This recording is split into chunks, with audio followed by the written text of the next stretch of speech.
Então, gente, estamos começando mais um podcast da WeArt, de Mãe para Mãe. E hoje, o nosso tema é Educando com Fé. Vou apresentar aqui quem vai participar, é o Helder. O Helder é pastor da igreja, né, que a gente vai. Não sei. Nunca vai deixar de ser. Nunca vai. Quando eu comecei a falar, nunca vai. Ele é. E a Isa, né, que é pastora também, que vai estar assumindo a igreja. E são pais também, né? Querem se apresentar também. Primeiras damas. Então, eu sou a Isa, eu sou mãe de 3 meninos, só menino lá em casa, imagina. Não é fácil. O terceirinho tá chegando aí.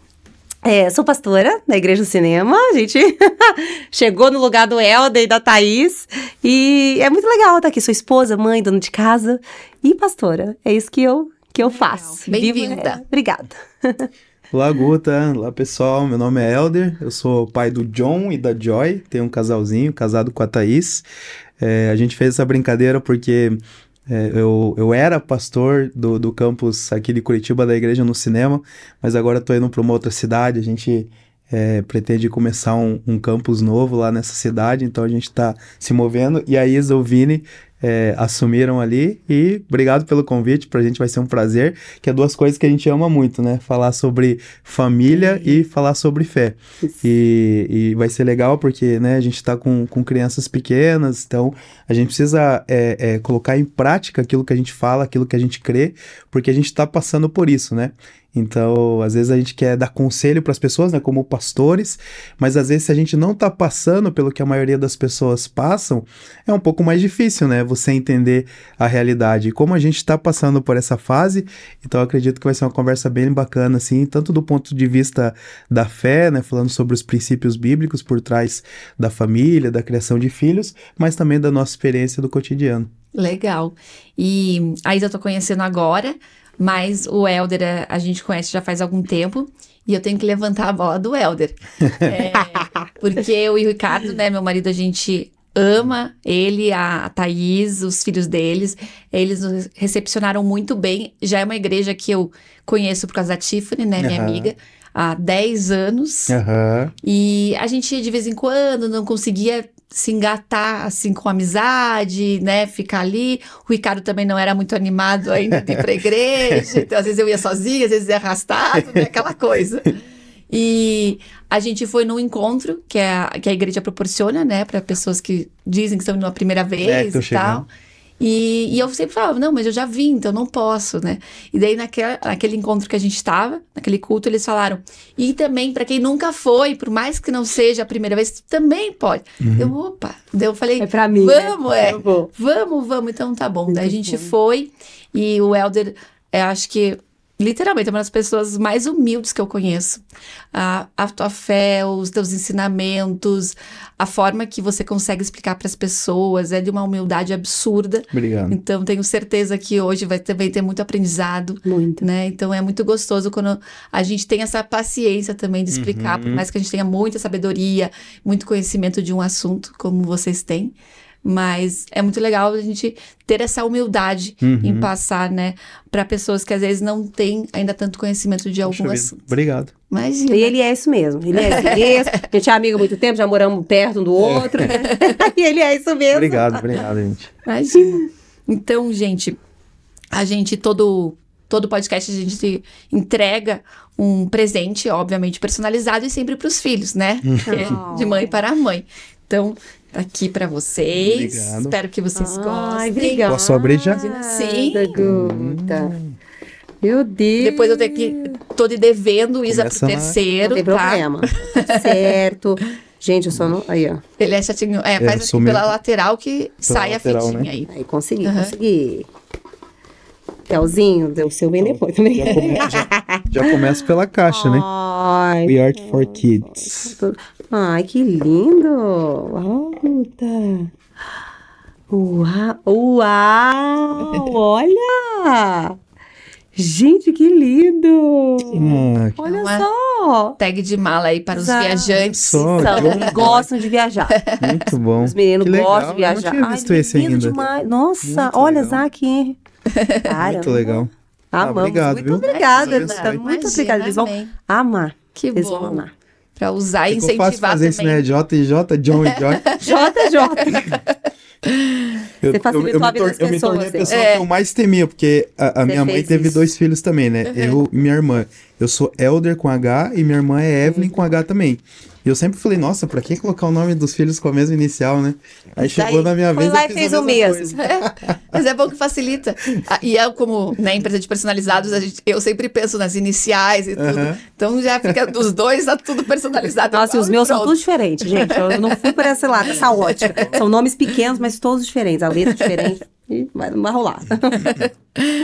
Então, a gente queria começar aí com um assunto que, né, tá se falando muito também, parece que muita gente às vezes tá tentando ter filho, não consegue, não sei se hoje a gente também tem mais liberdade de expressar que às vezes tá tentando, não sei como que era antigamente, talvez tinha mais rolava mais uma vergonha, digamos assim, né, e eu queria saber, ou um conselho que vocês dariam, ou, né, para as grávidas também, que tem muita ansiedade que acontece.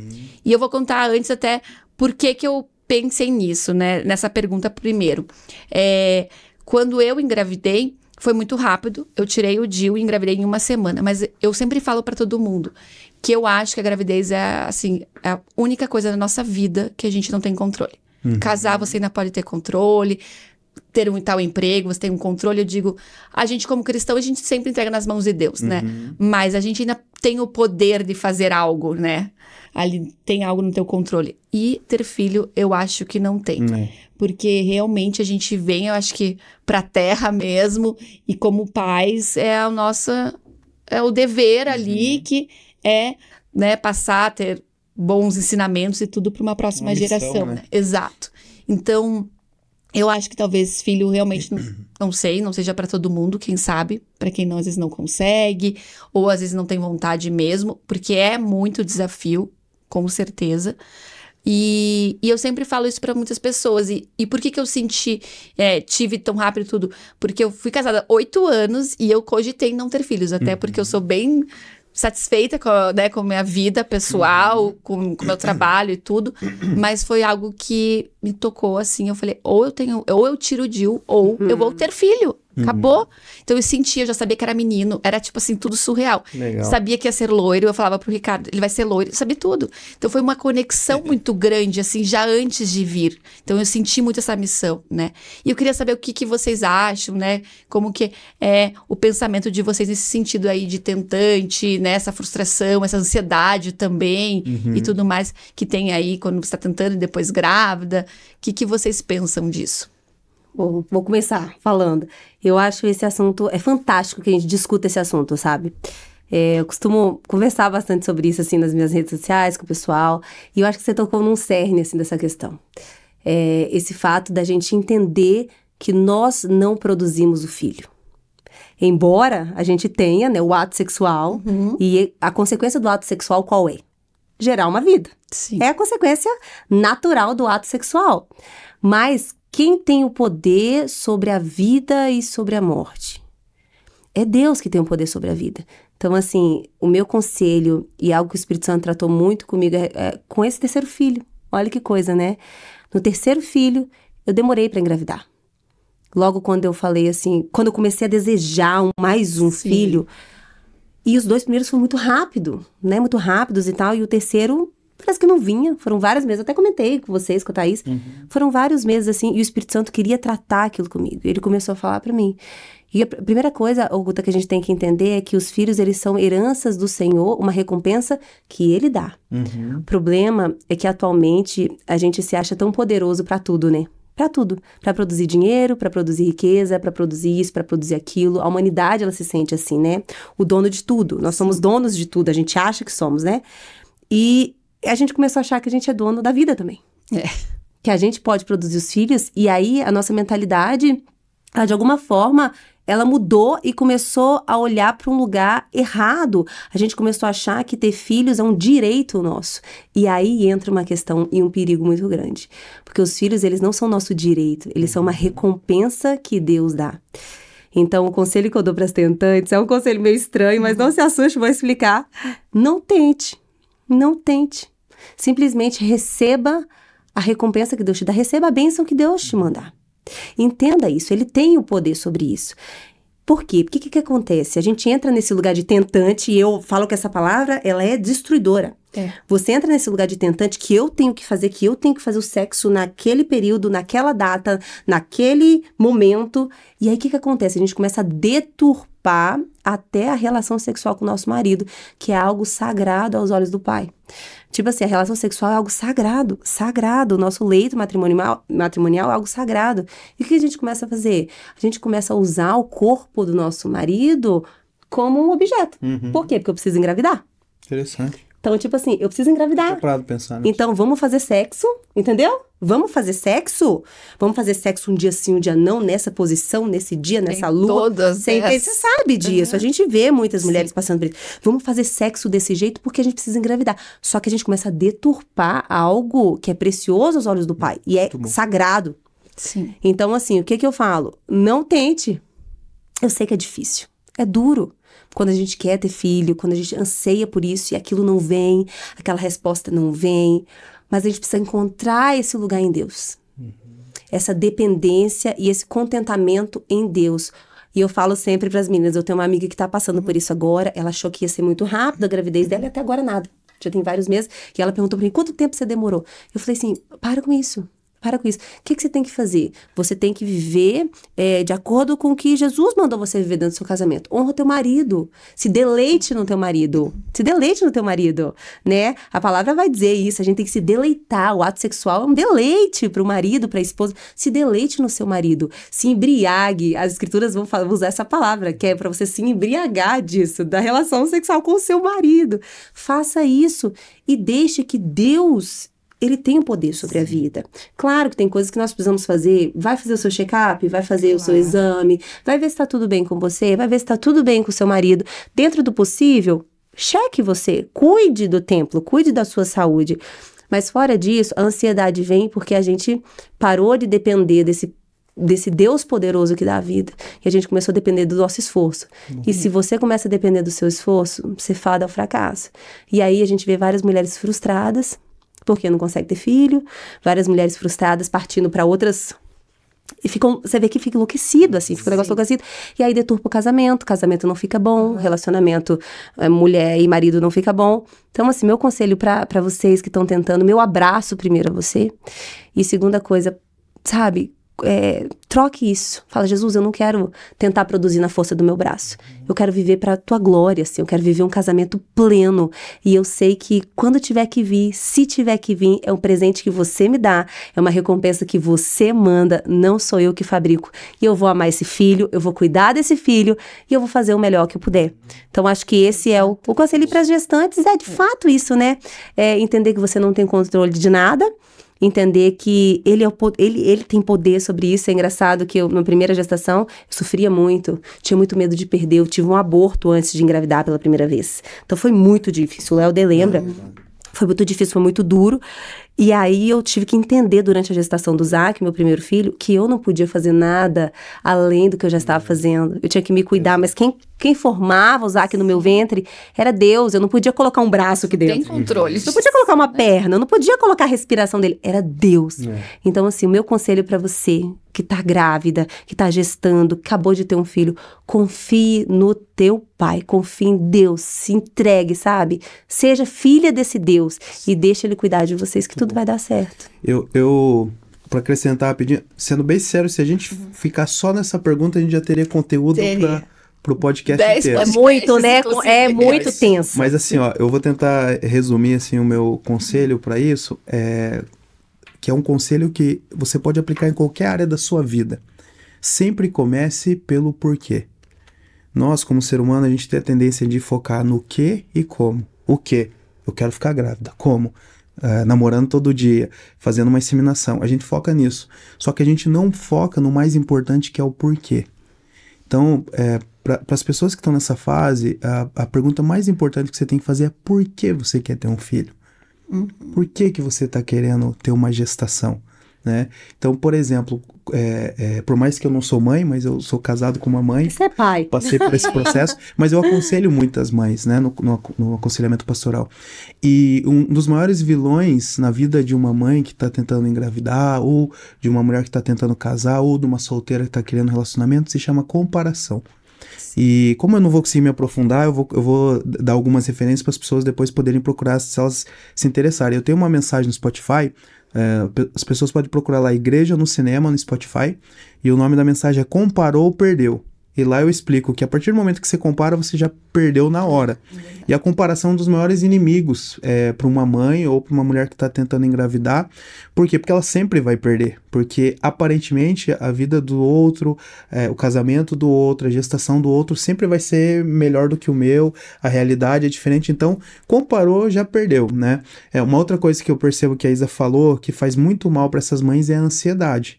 E a ansiedade, ela é um grande problema porque além dela não ajudar a resolver o seu problema, ela vai te atrapalhar na solução do seu problema. É verdade. Porque isso pode te gerar problemas psicossomáticos, isso pode afetar a sua gravidez, isso pode afetar a sua fertilidade. Então, além de não ajudar, não vai melhorar em nada, você está ansiosa, vai te atrapalhar no seu processo, né? E voltando para a questão, o porquê ele é o mais importante de todos. O problema, Guta, é que muitas vezes as pessoas elas querem engravidar porque alguém está engravidando, porque os amigos estão tendo filho e ela não, porque essas pessoas elas começam a se sentir incompletas sem um filho, né? E aí o que acontece? Você acaba gerando um filho não para que você seja uma bênção na vida dele, mas para que ele seja uma bênção na sua. E esse é o princípio do egoísmo. E esse, para mim, é o maior problema das pessoas que querem ter filho e nessa perspectiva, e pessoas que às vezes não querem ter filho. Por que muitas pessoas não querem ter filho hoje? Porque elas não querem se entregar para uma outra pessoa. Vai atrapalhar minha carreira, vai atrapalhar minhas viagens. E para mim, assim, qualquer pessoa ela tem total direito de não querer ter filhos. Mas o que eu quero trazer à mesa é refletir por que eu não quero. Por que eu não quero ter filho? Ou por que eu quero ter filho? A questão não é se você quer ou se você não quer, mas é o porquê. Então, se o meu problema é eu quero ter filho por causa da comparação, então não tenha filho agora. Trate a questão da comparação. Se o teu problema é porque você se sente incompleta, não tenha filho agora.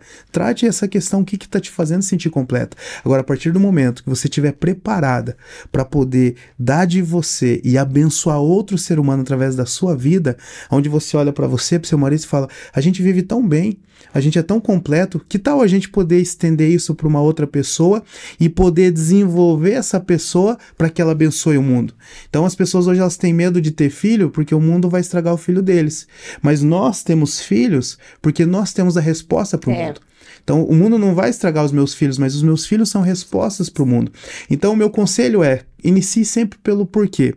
Trate o seu porquê até você não ter comparação, até você não se sentir incompleta, e a partir do momento que você se sentir completa e você vê que você não precisa provar nada para ninguém e que você não precisa ser igual ao outro, mas que agora você está pronto para derramar sobre uma nova vida e abençoar aquela criança e preparar ela para melhorar o mundo, você pode ter certeza que sua gravidez vai ser muito mais saudável. Eu acho que é isso mesmo. A gente já conversou sobre isso também, né, lá em casa, que eu não sei se é um pouco também da cultura do brasileiro, principalmente das mulheres, das mães, que têm filhos, eu acho que por uma carência. Uhum. Então, para suprir aquilo. E, na verdade, não. Literalmente, a gente cria realmente, pro mundo. Então, eu acho que é mais uma questão que até você estava falando, Isa, ali um pouquinho antes de começar o podcast, que é para uma evolução nossa de aprendizado, mas não ter esse apego, né? Uhum. Então, assim, não dá certo. E, infelizmente, esse apego muitas vezes começa na tentativa. Yeah. Né? Nesse controle. É entender que eles não são nossos. Então, a primeira coisa é você entender, você tá aí gerando alguém pra eternidade, alguém que é eterno, mas que não é seu. Sim. Então, acho que isso é o mais complexo. Você entender que ele não é seu. É uma herança do Senhor que ele vai dar pra você cuidar e você vai lançar. O objetivo da gente é o quê? Lançar as nossas flechas. Ou seja, chega lá na frente, Toma aqui, esse é seu marido? Isso que a Isa Essa tá é a falando sua muito esposa? difícil. E principalmente para as mães. Para as mães é mais difícil. Por quê? Porque como vocês geram, então a criança, ela é como se fosse você. É um com a Né? gente, né? E biologicamente falando, filosoficamente falando e emocionalmente falando, é difícil você compreender que o seu filho é um outro ser humano, né? E o que a Isa tá falando aqui, do ponto de vista bíblico, teológico, que a gente precisa entender é que todos nós, seres humanos, nós somos filhos de um Pai Celestial. Quando Deus ele nos dá filhos, ele está dizendo assim, olha, Guta, eu tenho um filho chamado Fred, inclusive eu vou te dar o nome pra você dar pra ele. Eu preciso, Guta, que você cuide dele pra mim, mas ele é meu, tudo bem? Você vai cuidar dele pra mim, você vai ensinar ele no caminho que ele deve andar, você vai instruir ele, mas ele pertence a mim, eu sou o pai dele. Você e o Ricardo, vocês vão cuidar pra mim, tá certo? Então, a gente falta, às vezes, muitas vezes, entender essa perspectiva que o filho, ele não é meu, né? O salmista, ele diz que os filhos, eles são heranças do Senhor, só que se os filhos são heranças do Senhor, pertence a ele. Ele dá para eu cuidar para ele, né? Então, quando a gente entende isso, Guta, a gente foca naquilo que está no nosso alcance. Eu chamo assim, ó, você tem que fazer o ordinário e o extraordinário você precisa descansar em Deus. O problema, Guta, é que a gente se preocupa com o extraordinário e deixa de fazer o ordinário. Como assim? Às vezes as mães, principalmente, ficam preocupadas. Nossa, o que meu filho vai ser quando crescer? Com quem que ele vai casar? Será que ele vai ficar doente? Será que vai acontecer isso e aquele outro? Só que é um monte de coisa que está fora do seu alcance. É extraordinário. E nisso, às vezes, você deixa de focar aquilo que é ordinário, que é o quê? Que é instruir ele, que é ensinar, que é cuidar das emoções, que é poder dar uma boa saúde para o seu filho, ensinar ele a se alimentar direito. Então, muitas vezes a pessoa ela abre mão daquilo que só ela pode fazer para se preocupar naquilo que só Deus pode fazer. Então, qual que é o meu conselho? Foque naquilo que é ordinário, que está no seu alcance, e descanse no extraordinário. Porque se você acha que Deus ele não pode cuidar disso que você está ansiosa e que você está com medo, quem dirá você cuidar disso? Sim. Então não tem lógica. Então entregue nas mãos de Deus, pode ter certeza que ele se preocupa com esse filho muito mais do que você. Porque afinal foi ele que Isso. Isso. Muito legal. E também acho que a gente já falou um pouco, né, sobre isso, mas eu acho que é aí que vem também dessa parte da educação com fé e cristã, a importância do casamento e da família para a criança, né? Muito bom. Hoje a gente vê muitas mulheres, inclusive, que, né, pensam numa produção independente, famílias também que, né, que tá tudo bem separar, tudo muito fácil. Mas acho que a gente, como cristão, sabe da importância da família, né? Desse elo do casal também. Queria que vocês falassem brevemente algo que vocês acham importante aí para a educação dos filhos. Vou deixar você começar, vou complementando por aqui. Vai lá, pega o gancho. Esse é um tema também que, né, a gente poderia ficar muito forte. Mas o que é importante nós entendermos? Então, daquela perspectiva que eu falei, então assim, Deus, ele dentro do seu interior, ele desejou ter filhos. Então, Deus, ele diz, façamos o homem a nossa imagem conforme a nossa semelhança. E nisso o homem foi gerado. Ele viu que não era bom que o homem estivesse só, então ele deu a mulher para eles serem um casal. E Deus deu um mandamento, que era para eles crescerem e multiplicar, ou seja, era para eles se reproduzirem. O ambiente familiar, Guta, é o ambiente que Deus escolheu para se revelar para os seus filhos que ainda não têm consciência de quem ele é. Eu vou repetir essa frase que ela é importante. O ambiente familiar é um ambiente que Deus escolheu para se revelar para os seus filhos que ainda não sabem quem ele é. Ou seja, aquilo que os nossos filhos vão entender sobre Deus é aquilo que eles veem em casa. Então, por isso que, por exemplo, uma criança que cresceu sem pai, ela tem uma dificuldade imensa de acreditar que Deus é pai. Uhum. Então essa pessoa ela vai ter uma dificuldade na sua fé, ela vai ter uma dificuldade nas suas emoções. Por quê? Porque quando ela cresce num ambiente sem pai, ela acha que o pai celestial também abandona, também não se importa com ela. Ela não pode confiar nesse pai. Não pode confiar. E eu falo isso porque eu sou um filho que cresci sem pai. E o que literalmente mudou a minha história, a minha vida, foi quando aos 11 anos de idade, Jesus me encontrou, me chamou, e eu entreguei minha vida para ele. Naquele momento, Deus ele se revelou para mim diretamente como pai. E aí eu gosto de um texto na Bíblia que diz assim que, mesmo que uma mãe pudesse esquecer do seu filho, eu, diz o Senhor, jamais me esquecerei de vós. Olha o que a Bíblia está dizendo.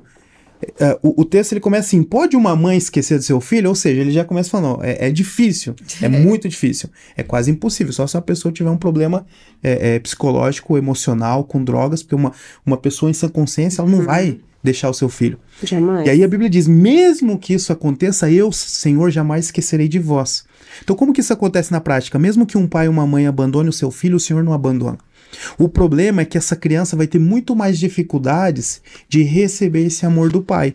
Então, por isso que pra gente, como pais, é extremamente importante ter essa consciência de que nós somos representantes de Deus para essa criança.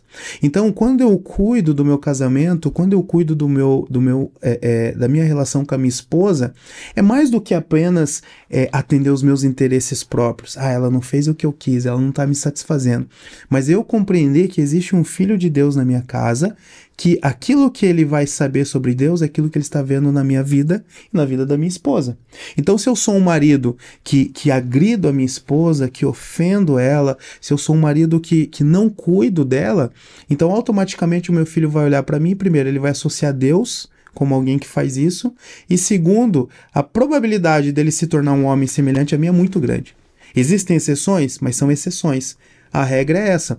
Então, para mim, eu não vou dizer nem que é extremamente necessário, é indispensável que a gente possa ter essa perspectiva de ter um lar saudável para, primeiro, os nossos filhos se relacionar com Deus como um pai, na perspectiva correta, e segundo, para que, como seres humanos, eles possam crescer um homem e uma mulher de acordo com aquilo que eles viram nos seus pais.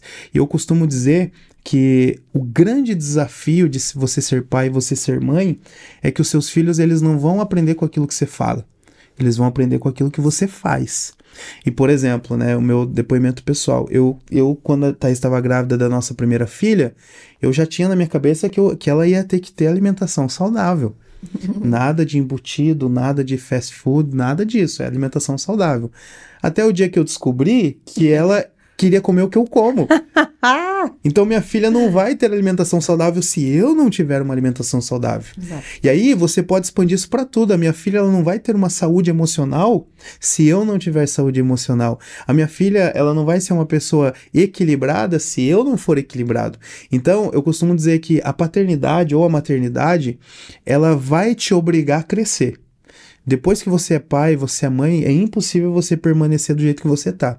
Ou você vai crescer como ser humano, nas tuas emoções, como profissional, ou você vai regredir.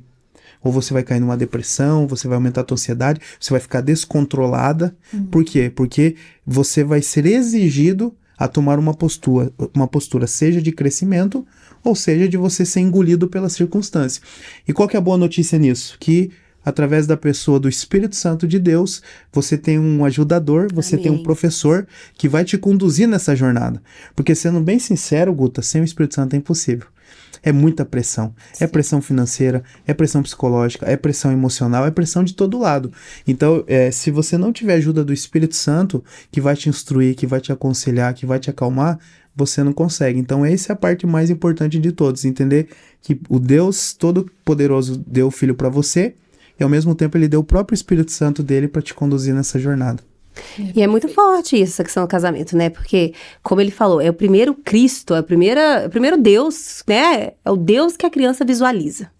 É no pai e na mãe, né? Eles não têm consciência. Deus é subjetivo para eles. Então, tipo assim, é o que eles visualizam ali. E é engraçado, porque as escrituras, elas explicam dessa forma. Porque quando Deus, a palavra diz assim, que nós fomos feitos à imagem e semelhança de Deus. Imagem e semelhança significa que nós temos os atributos de Deus e a gente opera da maneira que Deus opera. É uma doideira isso, eu sei, teologicamente é meio maluco. Mas como que Deus opera? Deus é 3 em 1. Ele é uma pessoa que se divide em 3, Pai, Filho e Espírito Santo, né? A base do cristianismo é essa, né? Que Deus é Deus trindade, é um Deus triuno, certo? Então, assim, em qual situação o ser humano, ele consegue operar da maneira que Deus opera? Dentro de um casamento. Você já percebeu isso? É verdade. Que a partir de agora não serão mais 2 pessoas diferentes, mas serão uma só carne. E aí depois ele vem falar de um cordão de 3 dobras, ou seja, tem 3 pessoas nessa história que são uma só. Sim. Que louco!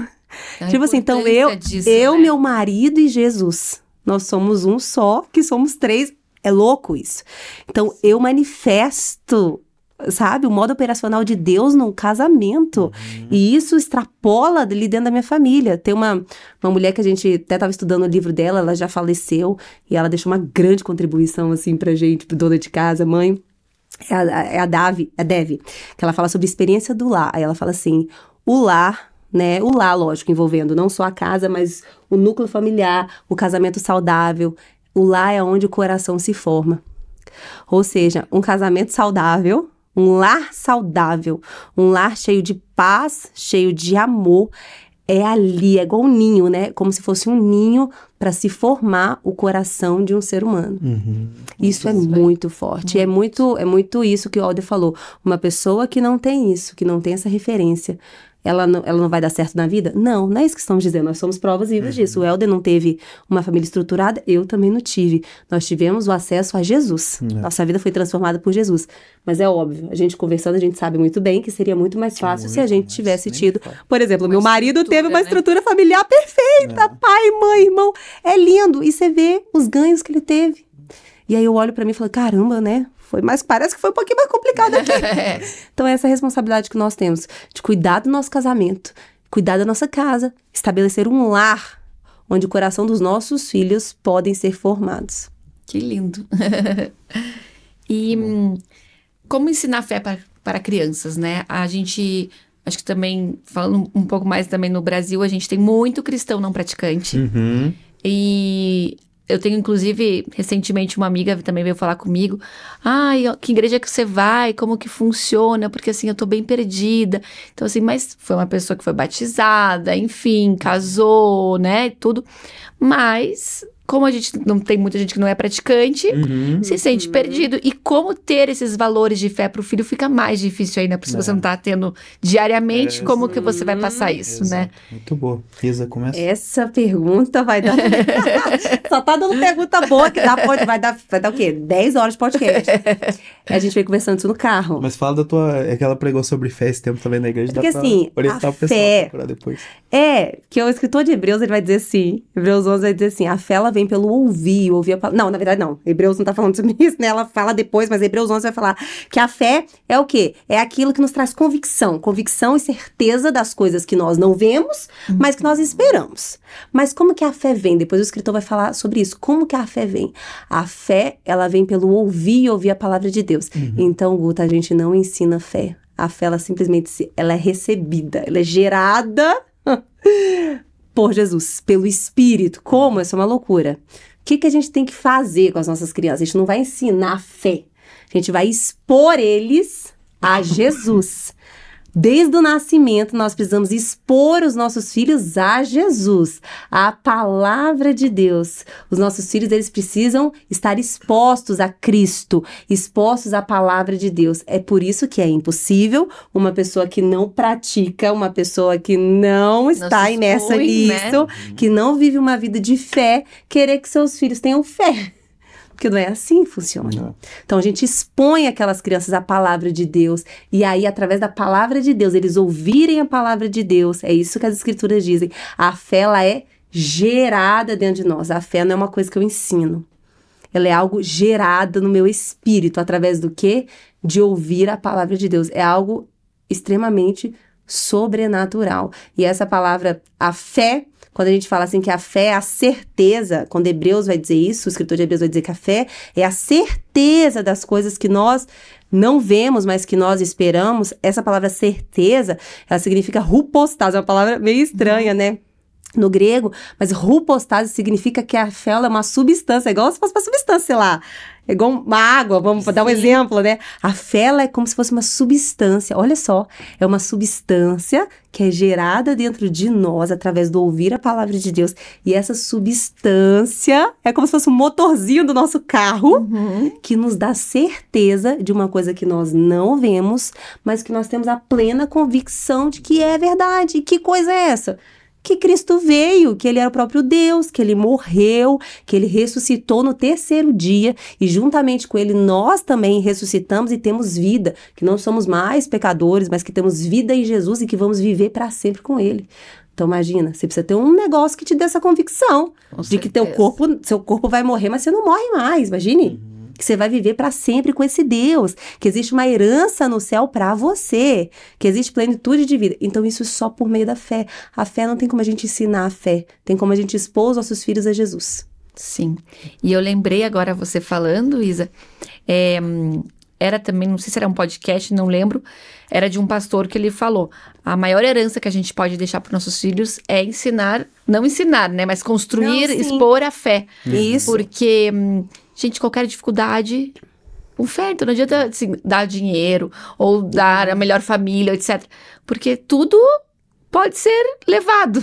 Tudo é em vão. Agora, você ter ali, né, educar num ambiente cristão, né, dar esses ensinamentos, mostrar quem é Jesus, né, ter tudo isso num lar assim, é a melhor herança que você pode deixar, né, pro filho. Esse tema da fé, ele é bem profundo também. Eu acho que uma coisa importante destacar, a gente entender que fé, ele não é um pensamento positivo. Eu tenho fé que vai dar tudo certo. Não, isso aí é um pensamento positivo. Todo mundo tem, eu né? acho legal. Todo mundo tem. Eu acho legal, tem muita gente que fala contra. Não, você não pode, esse negócio de pensamento positivo. Então, o que é? Pensamento negativo? Porque o antagônico é um pensamento negativo, né? E é insuportável você estar com pessoas negativas, né? Mas a fé, como a Isa disse, ela é uma convicção, ela é uma certeza. Só que a pergunta é, eu quero ensinar a fé pro meu filho, mas a pergunta é, fé no quê? Ou em quem? E aí, por isso que eu sou bem filosófico, assim, eu gosto, porque assim, ó, de uma maneira bem resumida, a teologia e a filosofia, elas caminharam durante alguns séculos juntos, mas depois de um tempo elas se separaram. Então hoje as pessoas elas acham que a teologia, a filosofia e a ciência elas são antagônicas, e não são. É que por uma questão de controle, às vezes, de pessoas, por a religião às vezes tentar controlar as pessoas, ela se afastou da filosofia e da ciência para tentar prender as pessoas em si. Mas hoje em dia você não consegue mais fazer isso. Hoje em dia as pessoas têm acesso à informação, internet, então a gente precisa voltar a trazer a filosofia e a ciência para caminhar junto com a fé. Porque a Bíblia diz que Deus ele é o Deus de toda a ciência é a ciência de Deus. Todo o conhecimento, todo o ensinamento, toda a boa dádiva, ela vem de Deus. Então por isso que eu gosto sempre de trazer as reflexões para não desassociar da parte filosófica, porque as pessoas elas têm que se perguntar, mas fé no quê ou em quem? Não, eu quero que o meu filho tenha fé em Deus. Mas quem é Deus? Qual Deus? Porque Deus é muito subjetivo. Todo mundo fala de Deus aqui, no Islã, no hinduísmo, né? A gente até brinca, até o ateu, quando o bicho tá pegando, ele fala assim, não, se Deus quiser, né? Mas a questão é, o evangelho que nós cremos e nós vivemos, ele é o evangelho de Cristo Jesus.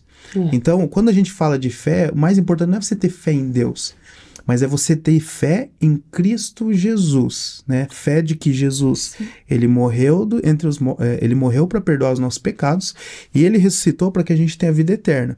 Então, esse é o princípio da fé. Aí, juntamente com isso, aí você começa a compreender que esse Cristo que morreu por nós, para perdoar os nossos pecados e para nos salvar, ele enviou para nós um presente. O nome desse presente é Espírito Santo. E esse Espírito Santo, ele veio para habitar dentro de nós. Então não é uma coisa religiosa que eu vou levar o meu filho no domingo para assistir o culto ou assistir a missa. Mas é uma compreensão de que esse filho, você tem um Pai Celestial, que ele te ama, que ele enviou o filho dele para que você possa viver eternamente, e ele mandou de presente o Espírito Santo que vai te conduzir em toda a verdade. A Bíblia diz que esse Espírito ele conduz em toda a verdade. É ele que nos ensina todas as coisas e ele é o nosso consolador. Quando os nossos filhos entendem isso, ele percebe que ele nunca mais vai estar só, porque mesmo que os amigos, que ele se frustre, o Espírito Santo está com ele, ele vai perceber que ele tem um professor particular todos os dias. Mais sábio de todos. Exato, e um conselheiro que vai instruir ele. Então, de uma maneira bem resumida, qual que é a nossa importância nesse processo? Primeiro, é sempre estar explicando para o nosso filho que ele tem um Pai Celestial e que através de Jesus ele tem acesso a esse Pai, e a gente vai mostrando esse caminho na prática. Mais uma vez eu digo, aquilo que os nossos filhos vão saber sobre Deus é o que eles veem em nós. Então tem muitos pais que querem enviar o filho para a igreja, para o filho se tornar uma boa pessoa, mas ele não quer ser a própria manifestação de Deus em casa. Guta, não vai funcionar. Não vai, porque o culto, a missa é 2, 3 horas na semana e você está com seu filho todos os dias. Então muitas vezes é melhor você nem mandar ele na igreja, mas você crer e você manifestar os atributos de Deus na sua casa, que pode ter certeza que seu filho vai crescer em fé. Agora, é óbvio, se você consegue juntar as duas coisas, melhor ainda. Por quê? Porque o seu filho ele vai ter no micro acesso a essa experiência que vai fazer com que cresça a fé dele, que é o ambiente familiar, e ele vai ter nas relações sociais dele também. Então, quando você vai vendo aquilo ali em vários contextos diferentes, isso vai acrescentando na criança o desejo de aprender mais sobre aquilo e no futuro poder manifestar também.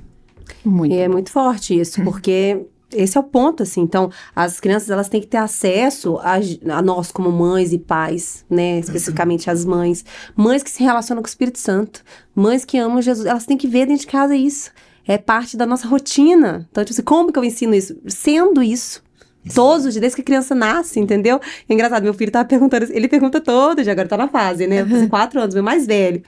Aí ele fala assim, mamãe, por que mesmo Jesus morreu na cruz? Aí a gente tem que repassar. Todo dia a mesma coisa. Mãe, me mostra aquela história de novo, eu quero ler aquela história de novo, Jesus morreu na cruz. Mas por que, mãe, que a gente tinha um coração de pecado? Por quê? Volto lá e explica de novo. E é assim que funciona. Tem que expor Jesus. E aí, no tempo oportuno, ele vai ter o encontro dele com Jesus. E vai nascer de novo, e vai aceitar Jesus, e aí as coisas vão acontecer. Que aí já não é nosso controle, né?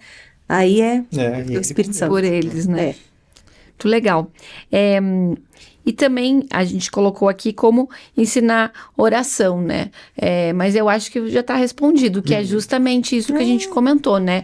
De a gente expor também, né? O exemplo. O exemplo é ensinar a se relacionar, ensinar o quê? Que Deus, ele é Pai, é o que o Éder falou. Deus, ele é Pai, que enviou Jesus, nós temos o Espírito Santo. Então, filho, do mesmo jeito que você conversa com a mãe, você conversa com o Espírito Santo. E assim, é algo rotineiro, igual lá em casa a gente toma café, todo mundo junto, né? Aí depois do café, eu pego a biblinha das crianças, a bíblia específica deles, a gente lê junto. Aí depois a gente pergunta, quem quer orar? Aí o Henry adora, o mais novo é o que mais gosta de orar lá em casa. Ele coloca a mãozinha na cabeça assim, let's pray, mami, tipo, Aí e a gente vai repetindo com eles, e é isso, eles entendem que a gente vai falar com Jesus, que é algo rotineiro na nossa casa. Muitas vezes eu tô ouvindo uma música e eu tô falando, obrigada, Espírito Santo, obrigada. E eles estão ali vendo isso. Então, tipo assim, pra eles é algo natural. Não é uma oração que eu falo assim, você tem que orar desse jeito, filho. Vamos orar a oração tal, vamos orar, né? Mas é um relacionamento livre e aberto com esse Espírito Santo, assim. É algo muito gostoso, muito natural, que flui. E eles aprendem. Com certeza, né? Ainda mais vendo o que foi que a gente falou, né? E eu queria saber também sobre o batismo, né? Que vocês acreditam ali, né? Seguindo essa linha cristã. Tem muita gente que pergunta por que depois. Se você puder explicar um pouquinho. Perfeito. O importante é a gente entender assim, né? O batismo, ele tem perspectivas diferentes, dependendo se você é protestante ou se você é católico. E às vezes até mesmo ali existem subdivisões que vão tendo interpretações distintas, né? Como que a gente faz? A gente não batiza as crianças porque o conceito do batismo nas águas que a gente vê na Bíblia é quando uma pessoa ela reconhece, né, que ela se arrepende dos seus pecados e que ela crê em Jesus, que ela entrega sua vida para Jesus e ela nasce de novo, né? Então, a gente vê as histórias na Bíblia que falam sobre batismo, de João Batista, de Filipe batizando o eunuco, a gente sempre vê em adultos, né? Então, é baseado nisso que a gente não batiza as crianças, né? Por quê? Porque o batismo ele precisa ser uma decisão da pessoa e não que um terceiro tome aquela decisão por ela, né? Então, por isso que a gente não batiza. O que nós fazemos? Nós fazemos uma dedicação de bebês, que é baseado no princípio de Maria e José dedicar Jesus no templo.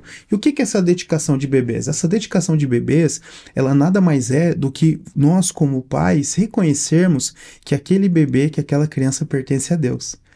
Então, essa é uma das coisas que mais me emociona quando eu faço na igreja. Por quê?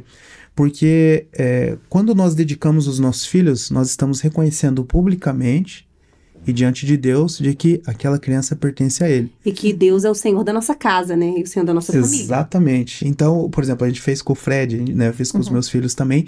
Então, o que a gente faz ali? A gente está reconhecendo que o Fred pertence a Deus, e a Guta e o Ricardo estão reconhecendo isso, que Jesus, ele é Senhor sobre a vida deles, né, que Deus é o pai dele, e até que ele cresça a ponto dele decidir se ele quer caminhar ou não, se ele crê em Jesus ou não, você tomou a decisão no seu coração de que o seu filho pertence a Deus.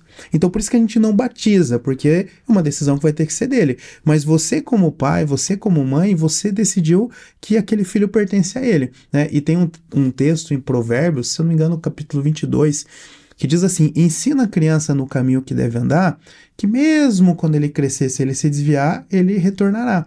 Ou seja, a gente mostra o caminho, nós não somos o caminho. A Bíblia diz que Jesus, ele é o caminho. Então o que a gente ensina é o caminho que ele deve andar. Se você andar nos princípios de Jesus, você vai ter uma vida espetacular. Então a gente ensina no caminho que ele deve andar. Depois que ele crescer, talvez ele queira se aventurar em outras coisas, mas se foi bem ensinado os princípios ali, ele vai retornar. Então por isso que a gente faz a dedicação dos filhos. E isso é muito poderoso, porque a partir daquele momento ali, os pais, eles têm consciência que aquilo que foge do controle deles, o Senhor está cuidando, né? A Bíblia diz que muitas vezes os homens que são maus sabem dar coisas boas aos seus filhos, quanto mais o nosso Pai Celestial. Então, por isso que a gente não faz o batismo com água, mas a gente dedica as crianças a Deus. Muito bom. E eu queria saber também a opinião de vocês, que eu acho que muitas mães também, no momento de colocar em escola, hoje tem muitas opções, né, de escola, de diversos tipos e ensinamentos, assim, né, e qual que é o estilo, né, de educação e tudo mais. E vem aquela pergunta, né, de quando tem lar cristão também, segue uma escola com ensinamento religioso ou não, qual que pode ser o impacto. Eu acho que você comentou um pouquinho com a gente, né? Ele tá vivendo na prática essa experiência.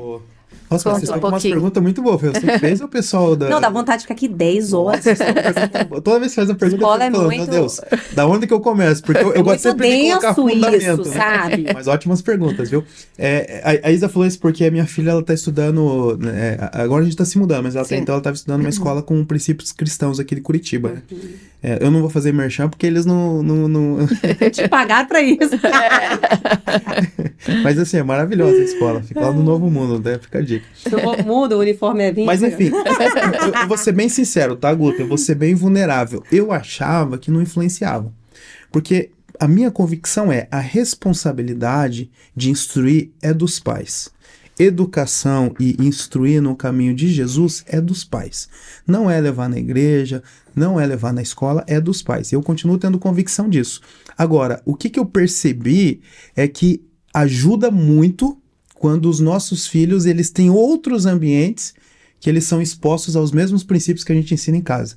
E isso eu precisei dar o braço a torcer, porque é impressionante. A Joy, que é minha filha que estava na escola, está com 4 também, a gente sempre ensinou ela também os princípios, né, os textos bíblicos, mas foi depois que ela foi para a escola e ela começou a ter essa experiência coletiva que ela se interessou mais.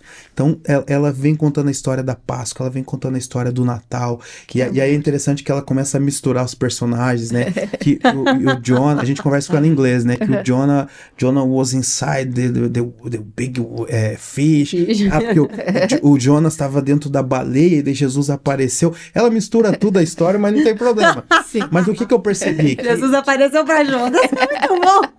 Ela mistura, e ela é muito artística, dela fala, then Jesus died, ela faz assim, né? Não, ela fala e ela ensina. Ela é assim mesmo. E assim, Guta, fez muita diferença, mas muita diferença mesmo assim, sabe? Então eu confesso que eu mudei de opinião, porque não isenta, tá? Se achar que mandar pra igreja e pra escola vai resolver o problema, você vai falhar. Não isenta, mas que agrega e ajuda muito no ensino que dá em casa, hoje eu tenho certeza absoluta por experiência própria que agrega demais. Qual que é o ponto que eu sempre procuro ter cuidado? Entender que eu não quero instruir a minha filha numa religião. Eu quero que minha filha seja instruída no caminho de Jesus. E talvez para as pessoas que vão assistir a gente, eles acham que é a mesma coisa, mas não é. Eu preciso falar disso bem rapidinho. A palavra religião no grego ele significa religar, e a palavra religare, que significa religar. O que é uma religião? Uma religião é um esforço humano de tentar se religar ao divino. Por isso que a gente tem milhares, talvez milhões de religiões no mundo. Porque todo ser humano espalhado pela Terra, ele está tentando se religar ao divino. Só que o Evangelho de Jesus, ele não fala de um humano tentando chegar até Deus. Mas ele fala de Deus chegando até os humanos. Então, quando as pessoas perguntam qual que é a tua religião, eu não falo que eu sou evangélico, eu sou protestante, eu falo que a minha religião é Jesus ou Cristo. Por quê? Porque foi ele que me religou com o Pai. Então, a Bíblia diz que Jesus é o caminho, ele é a verdade e ele é a vida. Ninguém vai ao Pai a não ser por ele. Toda religião fala de Deus, só que Deus, como eu disse, ele é muito subjetivo. Pode ser qualquer coisa, mas somente o Evangelho de Jesus fala sobre um caminho para o Pai. Sim. Só o Evangelho de Jesus nos leva até o Pai. Por isso que eu não quero que minha filha seja evangélica, eu não quero que ela seja protestante, eu não quero que ela seja católica, eu quero que ela caminhe em Jesus para ter um relacionamento com o Pai. E isso faz toda a diferença. Sim. Porque aí Deus, ele deixa de ser algo subjetivo e ele passa a ser o seu Pai. E o seu Pai que se importa com você, que cuida de você, que está com você todos os dias. Então o único cuidado que eu digo é não deixe o seu filho ficar religioso. Porque a religião ela não vai contribuir. Mas ajude o seu filho a compreender quem é Jesus na vida dele e a relação dele com Deus Pai. Então a escola vai ajudar com isso, a igreja vai ajudar com isso, mas mesmo assim nós temos que ser seletivos e perceber se o nosso filho está caminhando mais para um negócio religioso, que é aquele negócio mais sistemático, mais ecumênico, mais subjetivo, ou se o nosso filho está caminhando para um lugar como esse, do relacionamento pessoal com Jesus, com o Espírito Santo. E posso te falar, Guta, isso é possível. Mesmo uma criança com 3, 4 anos, já é possível ela começar a ouvir a Deus, já é possível ela começar a se relacionar com Deus como uma pessoa, e isso vai depender do quê? Da gente ajudar ela a trilhar esse caminho. Que lindo. E é muito engraçado assim, essa questão da escola. Meus filhos não vão pra escola ainda. O Zac, ele foi, na verdade, com 2 anos e pouco. Achei que, vamos, ele tem que socializar e tal. Coloquei numa escola que era perto da nossa casa, não era cristã. Também tinha esse pensamento na época. Falei assim, acho que não vai ter problema, vai ficar poucas horas, 4 horas. E a gente teve uma péssima experiência, assim. E logo entendi do Espírito Santo. Ficou pouquíssimos meses, entendi do Espírito Santo que era pra tirar. Hoje eu faço em casa, faço homeschooling com eles, não sei até quando. Mas assim, e no meu coração, eu não mandaria. Hoje, o entendimento que eu tenho, eu não mandaria para uma escola que não tivesse os princípios que nós acreditamos. Imagine, você é uma mãe, às vezes, que trabalha o dia inteiro. Você tem que deixar seu filho no período integral. Imagina seu filho ficando, 8 horas, 9 horas, sem nenhuma exposição à palavra de Deus. Sem nenhuma exposição às escrituras. Vai ficar quantas horas com você? 3, 4? Verdade. Então, assim, a gente tem que pensar, a gente tem que trazer essa consciência. Quantas horas meu filho está sendo exposto a outras coisas que não tem nem um pinguinho ali de palavra de Deus, nem um pinguinho de fundamento, nem um pinguinho de estrutura, assim, do reino de Deus, nada. Então, eu acho que é bem fundamental, assim, se eu colocar, que isso é um assunto também gigantesco, né? Sim. Eu penso que faz toda a diferença, não que a gente delegue, mas faz diferença com certeza, complementar aquilo que já é feito em casa. E o importante é a pessoa não ficar paranoica com isso, né? Nem todo mundo tem condição, nem todo mundo vai ter uma escola dessa. Né? Eu tô indo pra uma cidade que não tem, então assim, o que a gente tá falando é do ideal. Eu gosto de dizer. Mas tem o que é possível. Sim. Existe o ideal e existe o viável, né? O ideal é isso. Se você não tem o ideal, você precisa buscar o viável. E o viável talvez a escola, ela não tenha, às vezes, uma inclinação mais pro evangelho, mas ela tem, às vezes, outros valores que convergem com os seus. Sim. A questão é você entender a tua responsabilidade de poder trazer os princípios que você acha que é importante pro seu filho, né? Talvez o esforço vai ser um pouquinho maior, digamos assim, Provavelmente. né? Legal. E a gente recebeu uma pergunta, a gente colocou no nosso Instagram, que a gente ia ter o podcast hoje com vocês, e a gente recebeu a pergunta de como ter fé com crianças doentes, morte precoce, algo que pessoas que às vezes não estão ainda tão direcionadas a ter uma fé, né? Elas se perguntam muito isso, né? E contem um pouquinho, assim, o que vocês imaginam, né, e acreditam. É forte, hein? Mais uma dessas. Parabéns para a pessoa que enviou a pergunta. Esse é um tema também bem profundo, bem complexo, porque não faz sentido pra gente, né? E por que não faz sentido, Guta? Porque quando Deus ele criou o homem, ele não criou o homem para sofrer. Quando Deus ele criou o homem, a dor, o sofrimento, ele não estava incluso no plano dele. Por isso que pra gente sempre vai ser estranho e a gente sempre vai ter dificuldade de lidar com isso. Porque Deus ele não criou o homem para sofrer. A questão é que por causa do pecado, então no mundo ele recebeu agora uma influência maligna, que é onde você tem toda sorte de doença, toda sorte de miséria e toda sorte de maldade. Então, qual que é o problema? O problema é que muitas vezes as pessoas elas pensam que quando uma criança tá doente, ou às vezes um adulto, um acidente, alguma coisa, é como se Deus estivesse castigando elas. Mas isso não é verdade. Não é verdade. A Bíblia diz que Deus, ele enviou Jesus para salvar o mundo. Porque Deus, ele nos amou tanto que ele enviou seu filho para salvar, não para condenar. O problema é que, por causa do pecado, o mundo, ele deu um start ali que as coisas elas vão acontecer. Elas vão acontecer. Por quê? Porque foi o jeito que o homem escolheu lá atrás. E a consequência daquilo, ele nos alcança até hoje. Da mesma forma, se você... Eu brinco, né? Todo mundo tinha um bisavô rico, né? Que daí o avô perdeu tudo no jogo e daí a gente ficou pobre, né? Todo mundo conta uma história assim.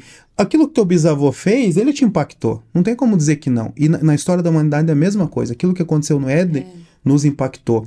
Então, o que acontece é que a gente não vai encontrar essa resposta porque que muitas vezes algumas pessoas são curadas e outras não. Porque que algumas crianças, às vezes você vê um milagre e outras não. Agora, uma coisa que a gente pode ter convicção é que quando nós estamos sofrendo, o Espírito Santo sofre com a gente.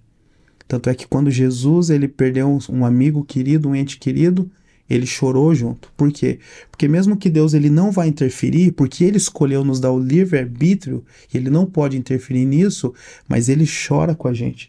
Ele se comove com a gente. Então o que eu digo é, para as pessoas que passam por isso, a coisa mais importante de todos você entender é que não é Deus que fez isso. Deus não deu essa doença, Deus não trouxe essa morte.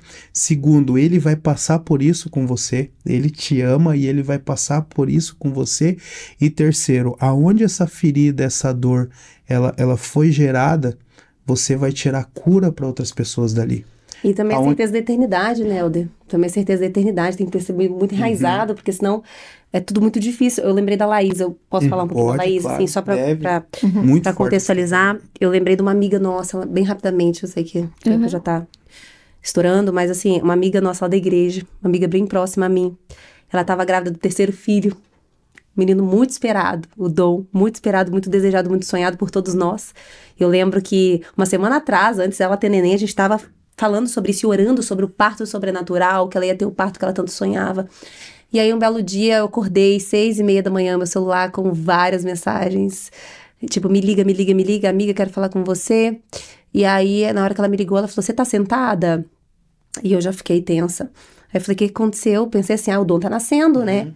Quando ela falou bem assim, tive um parto lindo, foi maravilhoso, fui muito bem assistida, mas o Dom nasceu morto. Nossa, ideia é arrepiada. Um bebê saudável, desde a barriga. Eu sou testemunha ocular, eu caminhei com a Laís, né, lado a lado. E aí eu lembro que eu só troquei de roupa, assim, liguei pro Cal, que é o pastor da igreja, e nós dois chegamos 7 horas da manhã na maternidade, e eu vi ali um bebê enrolado, perfeito, lindo, não esqueço a carinha dele, extremamente perfeito, sem vida. E a mãe e o pai, assim, aí ao invés de eu ver desespero naquela mulher, eu vi uma convicção e uma fé e uma certeza. A gente orou pra ressuscitar. Porque é o que a gente pode fazer. Orar pra ressuscitar. E se Deus quiser fazer, ele vai ressuscitar. A gente crê. Nós oramos pra ressuscitar. Mas ao mesmo tempo eu não vi revolta nela. Né, Helder? A gente acompanhou de perto. Eu não vi revolta, eu vi sofrimento, claro que vi. Mas não vi revolta, eu não vi ódio com relação a ninguém, ódio com relação a Deus. E, sabe, Guta, e essa é a parte mais difícil da maternidade. É aquilo, voltando naquilo, a gente entender que os nossos filhos, eles não são nossos, eles são de Deus. Não tem nada que nós podemos fazer melhor do que Deus faz. Não tem nenhum cuidado que a gente possa fazer além do que a gente deve, né? O básico que nós devemos, que só o Senhor pode fazer. Então, assim, o que eu encontrei ali naquela mãe não foi apenas tristeza, foi tristeza sim, mas foi uma certeza. O dom veio para algum propósito, o dom veio porque existia algo que Deus queria fazer, e eu tenho certeza que o meu filho é eterno, ele tá com Jesus. Muito bom. Nossa, como é fácil andar me arrepio, com fé, né, assim, gente? porque assim, Como que você se Fácil. livra do desespero? Como que você livra do desespero que teu filho tá doente? Como que você livra do desespero, da possibilidade do seu filho morrer? Sim. Você lida como? Entendendo que, por fé. Fé. Por isso que a gente falou que a questão não é se a pessoa tem fé, mas é fé no quem. E a base da nossa fé é de que nós não morremos mais. São eternos. Deus, ele não enxerga vida e morte igual o humano olha. A gente olha vida e morte baseado na fisiologia, se a pessoa está viva ou não da perspectiva humana. Mas Deus, ele olha daqueles que nasceram de novo, que saíram da morte para a vida, e daqueles que morrem eternamente. E como que eu nasço de novo? Como que eu vivo para sempre? É entregando a minha vida para Jesus, reconhecendo que eu era pecador, os meus pecados, as minhas falhas, mas que ele perdoou os meus pecados e que ele me deu esse presente.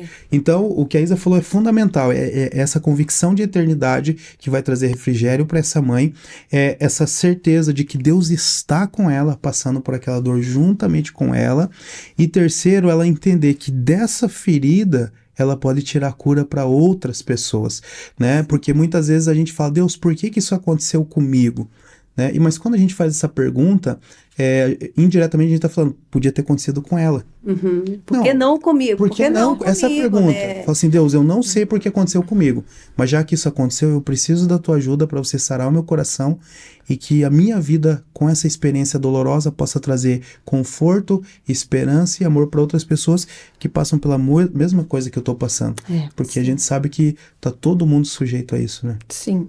E com certeza, né? Como eu falei, não é que é mais fácil, mas a vida realmente com esse propósito de fé, de acreditar, né, num porquê do que a gente está aqui, etc., é muito mais fácil. Te dá esperança. Senão você perde a esperança. A vida é esperança. Você perdeu a É esperança. você impossível, perdeu a gente o brinca, sentido. né, que sem fé, né, Alder, a gente não vive, a gente sobrevive. Sobrevive. Você só vive por Literalmente. fé. Nada mais faz sentido. Pela fé.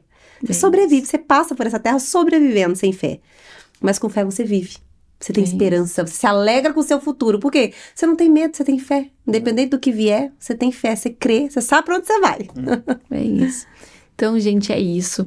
Muito obrigada pela participação de vocês. Com certeza, eu acho que essa mensagem vai chegar em pessoas que precisam receber, né?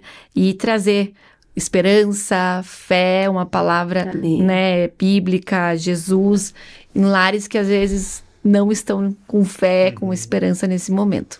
Então, obrigada mesmo. Parabéns, né, pelo trabalho de vocês, pelas palavras, por tudo. E é isso.